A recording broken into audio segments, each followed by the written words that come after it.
नवीन बाबू होउछन्ति बिजु जनता दलर अभिसंवादित नेता सर्वमान्य नेता एवं ओडिशार जनगणकर प्रियतम नेता तेणु तांकरी ऑब्वियसली तांकरी नेतृत्व लड़ा जे बारंबार दल भितर सक्सेसर दल भितर सक्सेसर काली से विषय कौन कथा आलोचना है से केवल कहते जड़े जड़े साधारण सदस्य हिसाब से सुजाता राउत अंतर्भुक्त हेले जे कि प्रकाश करते आसवाई दल रे विभिन्न प्रोफेशनल विभिन्न समय एवं से प्रशासनिक अधिकारिणी थिले एवं तापर से क्लारिफाई भी कर बिकज जे जोटा कि बाहर को जनवाई जेहेतु जे से निजे ही तांकरी नेतृत्व रे निर्वाचन 29 लड़ा मु तो जहाँ कम्युनिकेशन पाई धरतु श्रीयुक्त प्रसन्न आचार्य आम सीनियर लीडर से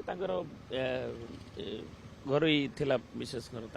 एनिवर्सरी अन्य प्रोग्राम रे से थिले मुझे संगे कथा एवं अन्य माने जो माने कन्स्टिट्यूएंसी प्री ऑक्युपाइड थिले बद्री बाबू कि अन्य माने कि राजा होथिबे आउ कई नेता तो समस्त आछन आउ किछि वरिष्ठ नेता कहउछन हमकु जोगाजोग हेनी हमकु इन्फॉर्मेशन दिया हेथिबो हठात जेतबेले हेला एवं डिसिजन ता सर जे सडन डाकिले दूरରୁ धरतु मानस माडकेमी आसी परिबे कि आउ का जहाँ को पाई जे अच्छा ये कहते प्राय लोक किंतु जो एमएलए और एमपीज माने समस्त जानी एवं आम कन्स्टिट्यूएंसी लीडर माने भी आछन।